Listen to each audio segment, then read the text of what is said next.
Hi, I'm Linda Derry, and welcome to the Sister Girls Environmental Club TV show. Today, our topic is the Monarch Butterfly, and my guest is Miss Sandy Pope, the CEO and President of the Sister Girls. Welcome. Thank you, Linda. Thank you for sharing me with your program. The Monarch Butterfly is one of the world's most well-known insects, easily identifiable by its bright orange and black wing colors. I'd like to teach you about the Monarch Butterfly's wings. They are an aposematic function which helps prevent attacks, like a lot of animals do, by warning predators that they are poisonous, because the signals are basically mostly visual, using bright colors and high contrast patterns such as stripes. Let's see. As you can see in the Monarch Butterfly. Wow. This is so beautiful. This basically, with the bright colors on most Can you guys animals, see that? Can you zoom into that a little bit so you can see? The Monarch Butterfly. Did you want them to do that? To zoom in so they can see it a little better? Zoom into this a little bit. Can you? Hi guys. The Monarch Butterfly is very bright, as you can see, and a lot of animals, what they do, including the monarch, they have bright colors in their body and everything like that, so that other animals think that they're poisonous, because usually the brighter the animal, the more poisonous they are, and it'll stay away from them, even if they're not that poisonous. Interesting, interesting. When you see blue, purple, or white on a butterfly, that's a structural color on them, and if you see orange, yellow, and black like these, it's a pigment on their stripes. I'd like to ask Sandy to tell me a little bit about the life cycle of a... Well, I'm very happy that you gave me this information, because I didn't know too much about the butterflies and the life cycle. So I'm going to read this, and while I'm reading, I'm also learning. So the life cycle depends upon the climate condition of the place where they bred. Eggs, 1 inch long. Can you imagine an egg 1 inch long and laid on the underside of milkweed? The egg hatches in about 3 to 5 days, and a small worm-like larvae emerges. So should I continue with the caterpillar? Yep. Now caterpillars are interesting, because I didn't like caterpillars. When you're growing up and you see this wiggly looking thing, it looks ugly. Some of them are very pretty. Some of them are orange and different colors. But they're sort of yucky. Right? So, but anyway, the caterpillar larvae hatches from its eggs and eats it. Can you imagine? It hatches from its eggs and then it eats it. Then it eats milkweed leaves. And at this stage, the monarch larvae turns toxic by ingesting cotton oil. I'm not sure how to pronounce that. Where are you? Cottonolids. Yeah. Cottonolids, a type of steroid. So after it transforms into a butterfly, the steroid shifts to different parts of the body. Wow. And mainly to the wings and abdomen. The caterpillar grows. It loses its skin 4 times. Wow. It loses its skin 4 times, and it eats its old skin after each molt. Wow. Yuck. It will stop eating when the larvae is about 5 centimeters long and finds a place to pupate, I guess. Pupate to live, I guess. And in the pupa, the caterpillar turns into a pupa, and it remains in it for about 10 to 14 days. What's a pupa?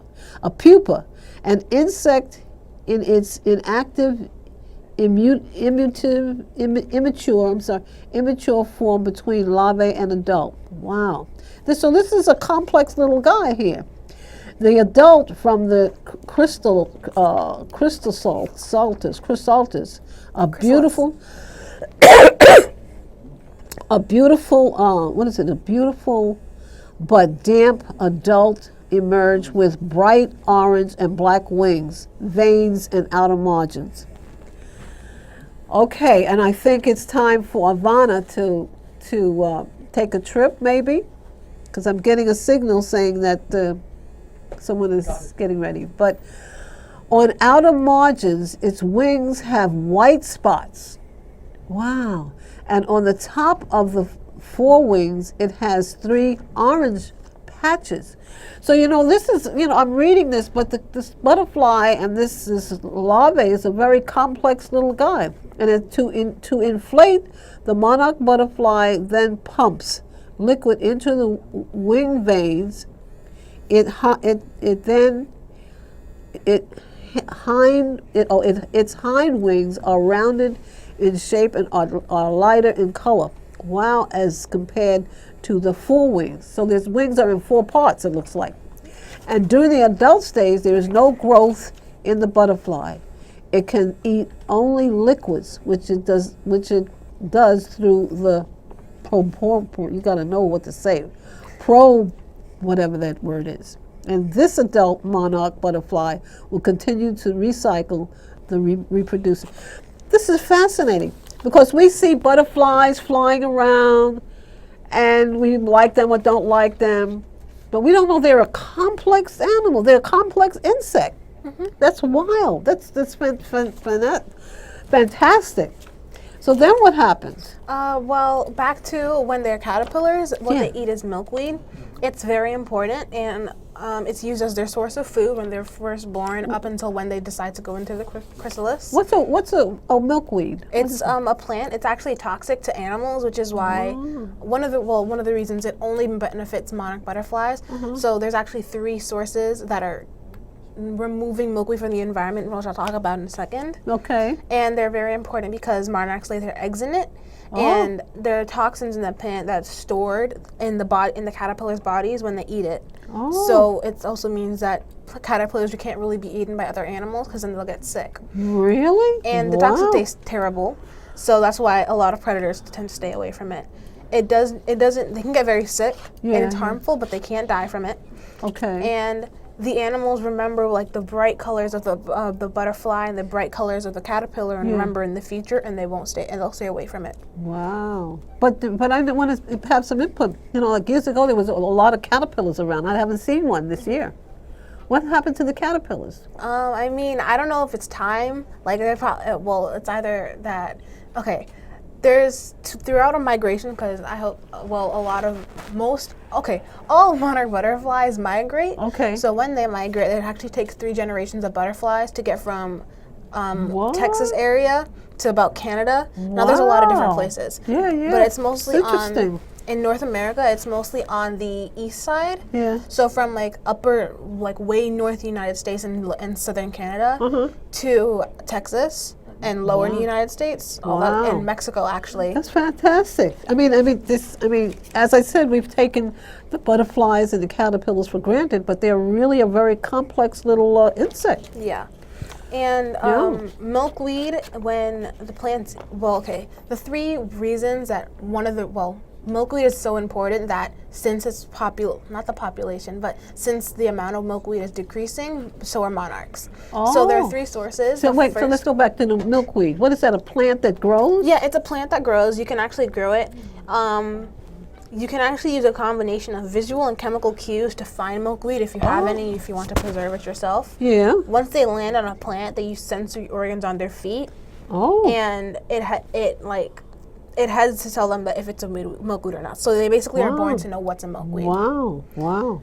And interesting. So one of the reasons is that is coming from above. Pesticides, when planes come over and spray mass amounts of pesticides over these plants, either farmers don't know or they simply don't care that it's milkweed, and for the butterflies, and they'll all die. And since there's no place for them to hatch their eggs, then they can't live. That is sad. That is a sad thing, and I think we need to. Well, we're celebrating the monarch butterfly at our event, so we really need to let people know exactly what's happening with the butterfly. Yeah. I'm sorry.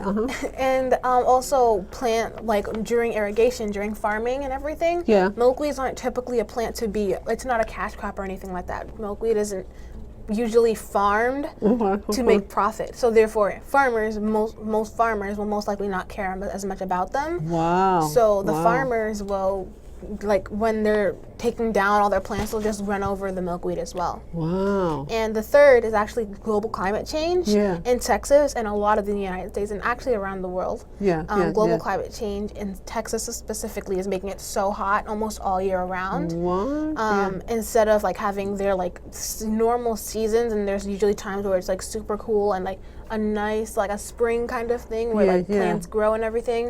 That spring has just been taken over by heat. So all the milkweed plants are drying out. Wow. So like I said, with all these different ways of the milkweeds are leaving the environment and stuff, so are the monarchs. Wow, that's fantastic. It's amazing. Yeah, from land redevelopment. So basically, land redevelopment, widespread spraying of weed killers and pesticides, and loss of habitat is just why milkweed is decreasing rapidly. Wow. So what, in summary, you're saying if there's no milkweed, then the caterpillars have nothing to eat. Yeah. And they also have nowhere to put the eggs. Put the eggs. Wow. Yes. What does a milkweed look like? Milkweed looks like, I don't actually have a picture, but it's kind of, I don't know why, it reminds me of like baby's breast flower. Those little tiny little tiny little white things bugs. and the top, and it's like, you know, the stem, and then it's like a burst of those in the top. Yeah. Usually you get them when somebody gives you a bouquet of flowers, and those are like the little extra little flowers that's added to the bouquet. But it's probably not going to be milkweed though, because it is toxic to animals. Wow. This is fascinating. Can you also give us a little bit of information about their migration? Migration, good. And I'm glad you're giving this to me, because I wouldn't want to remember this. I would like to read this so that people can see that they can go online and do a little research to find out about the migration and the habitat and the life cycle of the monarch butterfly. So in the migration, during the months between August and October, some groups of monarch butterflies migrate for over 2,000 miles. So let's get a estimation of what's 2,000 miles. I have no idea. It would be from here to, let's see, have no idea either. Me neither. But sounds like a lot, 2,000 miles. 1 mile is 20, well, 1 mile is considered, when you're walking, is 20 blocks. So 20 blocks times some kind of 100 something would be 2,000 miles. Yes. So these butterflies fly from the USA and Canada to and they fly over winter in the coastal Southern California to the trans-volcanic mountains of central Mexico. Oh, they go from so I never see them in like what we would say droves of butterflies. So where are they when they? I mean, we're in New York, and so I believe it says like it goes like around the Central California area. Okay, yeah. So they kind of like are under us, and then they pass us, so we wouldn't really see them. Okay. But I will admit that like over the summer, sometimes every once in a while, I'll see like a monarch butterfly or something. One or two, but not really. You know, the migration. Yeah, you won't see the migration. That's like for like mid-U.S. Right. Okay. And then along the migratory routes, the female butterflies lays their eggs. So I guess they stop, they find the milkweed, they lay their eggs. And then the migration takes up to 3 generations of monarchs. What does that really mean, 3 generations? Well, it means that first, the monarch, the documentary that I found named their monarch that they were specifically studying Dana, because it's scientific. The monarch butterfly's scientific name is Dana's plexippus. Okay. So Dana was her name. So I'll talk referring to Dana. Okay. She'll lay her eggs. She'll be born from her parents. Right. She'll go on the milkweed, eat like how you said the life process goes to a caterpillar, to a chrysalis, and becomes an adult. And then during the time that you stated, she's gonna go about like a third of the way, and somewhere around that journey, she'll unfortunately die. But before that, she'll find a mate and actually like give birth. So that's Dana's child now. Oh. So Dana's child will go another third of the way. Mate, same thing, and then Dana's grandchild will go the final way and then stay all the way to her final destination. That's fascinating. So it takes 3 whole generations to make 1 migration. Do you think we could do a little play, maybe a 10-minute skit at our annual maybe dinner on this, like a 10-minute skit? Yeah. that would be kind of interesting, right? Yeah, to educate about all the like how migration, because I found that kind of interesting. Since which it makes sense because monarch butterflies' lifespans aren't very long, especially not as long as humans or anything. Right. So, like it makes sense because it takes all that time to get from one place, from one side of the country to another side. But yeah. Can you imagine that life cycle is so, it's complex, but they are able to figure it out. They're able to make a move from here to there and live and reproduce and die and live 3 generations. I think that's fascinating. Where do they get this? I know it's in the DNA, right? But where do they get this whole complex of living from? The secret to, as I read in the document, the secret to their exceptional, extraordinary way to migrate is in their antennae. Not a lot of people think about it, about what's actually in the antennae. They think it's there's a lot of myths that it's used for smell. It's used for sight because their actual eyes don't work or something. But actually in it, there's a lot of fibers that detect the wind, they detect the sun, and I don't actually know how because it kind of amazes me, but it detects time itself. So it knows when it has to stop, when it's getting into cold. It also detects weather really well. So when it's time, when it starts to feel when the antennae, because they're super sensitive. So when they start to feel that it's getting colder or hotter, and they start to feel the wind shifting certain ways, it'll send impulses, nerve impulses, I guess. How when we touch something, our brain knows. It'll send nerve impulses to their brain, and it'll detect it. And it'll be it'll send the signals to its brain, and its brain will be well, it's time to go, it's time to migrate. And it just from there, it just knows how to do it. That's fascinating, fascinating. So I hope you guys, and I can invite you to spearhead that little skit. That would be I think it would be fascinating to kind of share this complex living cycle with with our audience that comes, because they will, people will see our show, but they won't have a real feeling of the complexity of this monarch butterfly. I think I think it's fascinating. It is. Yeah. Are you done for margation or? Yeah, I think so. I think. Okay. Yeah. For a lot of people, you can actually plant milkweed seeds if you want to help the population. Oh, where's that? It can be very slow to germinate and does take a lot of patience. Okay. For best results to speed up the germination process, you can place the seeds in wet paper towels in a plastic bag in a refrigerator for 30 days prior to planting. So you have to plan this out, kind of. Yeah, plan it out, yes. Plants that attract butterflies are lots of annuals, such as marigolds, sunflowers, perennials, marigolds and sunflowers. There's perennials, like asters and daisies, and wildflowers, like a black-eyed Susan. Right. So, and a lot of these, I'm pretty sure you've heard of marigolds, sunflowers. Yeah, marigolds, You can find seeds like that almost anywhere. Yeah. There's actually great websites online that actually send a pollinator garden mix. Really? If you order it, my mom actually got one for us so that we can attempt. Oh, that's great. So we can attempt to maybe we should get a whole pile of them for the event. So we can give them, they actually sell certain websites can sell a pack of 100 of these seeds for only $35. Wow. So you can actually greatly help the environment. Right. There's a lot. In this mixture specifically, it contains 17 wildflowers, 10 annuals for their first year color, 7 perennials, and for successive years bloom. So that means that there's enough for multiple years. So now with this package of seeds, does it go in one pot, or we have to separate? No, you have to separate them because each of these seeds grow a flower. Oh. And there's a lot of seeds in here. Yeah. There's a lot of different seeds that come with it, other than the 10. Yeah. For example, there's common milkweed, there's butterfly milkweed, partridge pea, there's pink, orange, yellow, different colors. Blanket flowers, California poppy. I'm not going to name all of them, but there's a lot of seeds in here. Yeah.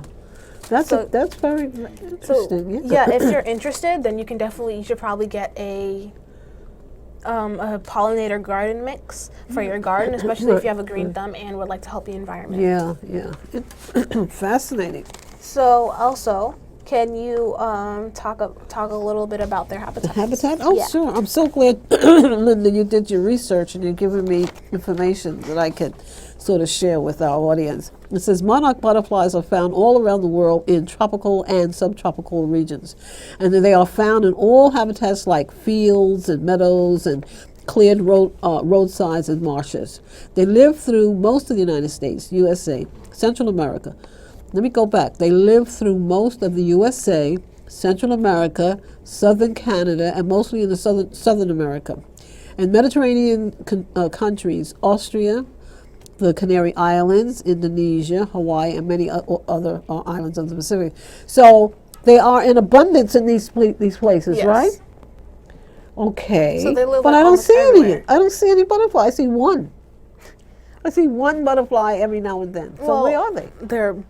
I mean, it's a diminishing population, and we might be in one of the areas in which that all of the, how would I say, when like in the documentary that I watched, because there's actually quite a few shows on there's actually Netflix. It's called Flight of the Butterflies, which is really funny. Actually, I liked it a lot. Right. And it's about a scientist who literally dedicated his whole life to finding out what happens to monarch butterflies, because we actually, a cool thing that I thought was absolutely amazing, I was so blown away by it. It's not even that big of a deal, but it was so cool to me. Yeah. He was trying for at least 10 years to figure out how to tag butterflies, because they fly around crazily. How are you supposed to tag them? And around that time, in the way back, like a century ago, about half a century ago, that's when like when you get an apple at the store and like there's a little sticker on it. Yeah. Those stickers, he used that technology to put it on, because when you think about it, what has that apple been through, and the sticker's still on it even when you get there. And sometimes I can't even get it off when I'm trying to wash it. Absolutely, right. So he used the same technology, and then he like marked them out.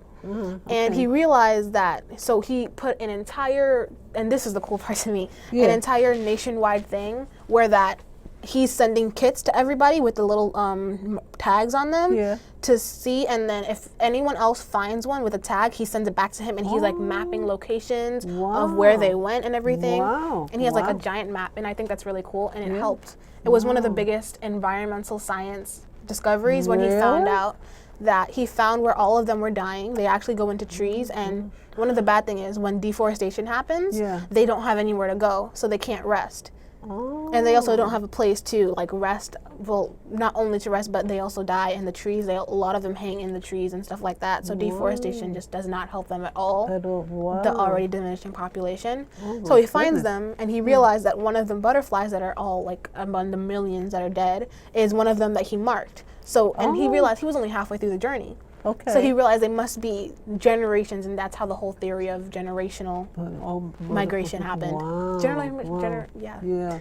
Well, that's exciting. But so how do we help them? How do we help the monarch butterflies live and survive? What are we supposed to do? Well, normal people can't go to a forest and say, hey, don't cut down the trees. But if you rally together with your community or anything like that, you can go to make sure that you can help deforestation efforts. You can also help farmers realize what plants they're killing. Right. You can get these pollination garden mixes. Right. Especially if you look up the monarch butterfly path. If you're along that, then make sure you put as many milkweed, flowers that they're attracted to, and don't only put milkweed, because they're not the prettiest things ever. I mean, they're pretty. But there's other things like those marigolds. They're attracted to them. So a butterfly will go attracted to them, and then they'll find the milkweed, and then they can pollinate, and the cycle continues. Wow. And it's exciting in a way, because I didn't know all these little pieces of this butterfly have a meaning. They're not just pretty. They have a meaning, like you had said, the little white spots around the edge. What do? They do something. That's not in the notes. Yes, in the notes. But these little white spots do something. The little antennas up here, they help them with the migration. And then I heard somebody say that caterpillars eat to live. They do. Eat to live. That's all they do. They're basically legitimate virtual eating machines for the first few days of their life. So they only eat, and they'll grow 10 times their size in a few days. But actually, I think one of the sadder things is ants are a huge predator. You wouldn't think of it, because caterpillar is actually pretty big. So ants are like a huge predator to it. So only 1% of caterpillars or larvae that are eggs that are hatched, 1% of eggs that are hatched actually make it to being an adult butterfly. Just because the ants eat them? Eat the Yeah, if larvae? like they fall off, if the ants somehow find it in the milkweed plants, the ants will like literally take over and eat them. They're aggressive. Ants are aggressive. Yeah. Not even like fire ants or like worker ants or anything like that. Just like regular ants that you find like in your driveway. If you find like an ant pile, those kinds of ants will like demolish them. So even though they have a tough life, they survive, and they migrate, and they have 3 generations. And I think it's wonderful that we, unfortunately, when we see little insects like this, and we're not familiar, then it's like the bee. We swat the bee because we're not familiar, but we have to keep the bees to transport our life and our lifestyle and the vegetables and the things that we eat. So does this caterpillar do the same thing? Does it help us? Well, it does help us because not only is it aesthetically pleasing, which is actually not, I think it is, to have like aesthetics be a huge part of whether we should keep an animal or not or put it on a danger lease. A lot of people that's not aesthetics isn't a scientific theory, like who cares if it looks pretty, but I think it's a very big part. So not only does it prove aesthetics, but it also helps with pollination. Butterflies can help with that, and some things, pollen can get attached to their wings sometimes, and they'll go from flower to flower. So and things like that. But it's also interesting too that when we look at this caterpillar, it's not that pretty. We just don't like the way it moves. We're not familiar.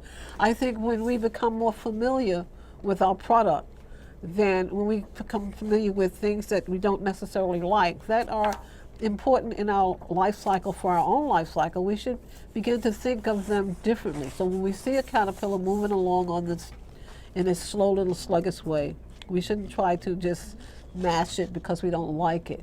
Just walk around it and see that they have 3 generation life cycles, and they work at it and they get it done.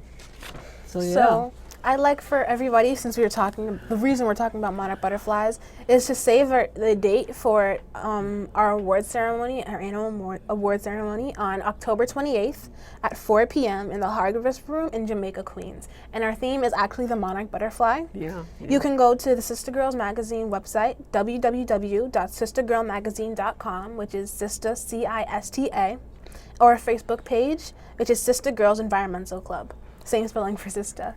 I'd also like to say that, like, one last little fact is that the monarch butterfly is the state insect of a lot of places: Idaho, Illinois, Alabama, Texas, West Virginia, Minnesota, and Vermont. However, it's not New York, because New York's state insect is a ladybug. Oh, New York State, okay, ladybug. So maybe that'll be our theme next year. Maybe. But I just wanted to say too that our event, our awards event, October 28th, I just asked Linda to create a little skit about the monarch butterfly, and she said okay, right, on TV. So she can't take the point. So this is good. This should be fun. It should be interesting. Thank you for watching. Cut us off.